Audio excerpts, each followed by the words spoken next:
Mizara telo lehibe ny dingana tsy maintsy hotratrary ny ministeran-jolo sy ny harena anaty rano amin'ny ity indray mitoraka ity. Ny voalohany amin'izany dia ny fampitomboana ny vokatra.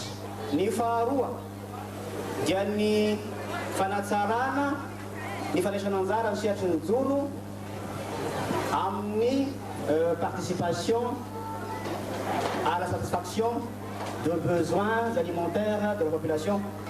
Satria amin'izao fotoana izao raha salarisa ny jerevana dia eo amin'ny 4 ka hatramin'ny 7 kilô fotsiny ihany no vokatra nahazo an-drano ho an'ny malagasy ray isan-taona.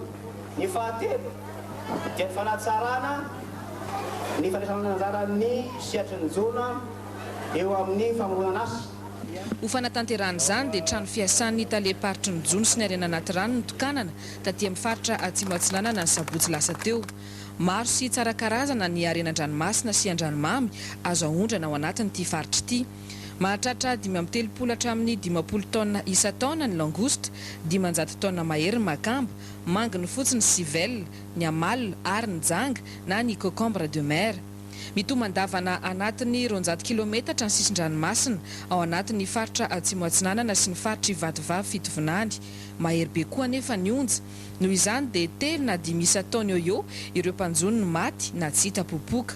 Araka izany dia salotraina 300 arato 400 ary kojakoja maro entina anatsarana ny farim-piainan'ny mpanjony no natolotra ireo mpanjony madinika.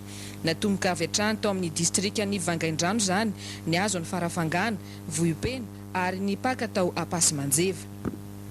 Natao izany rehetra izany entina ampiakarana ny vola vahiny miditra amin'ny kitapom-bolam-panjakana sy ho fanatsarana ny kalitaon'ny sakafo ho an'ny malagasy.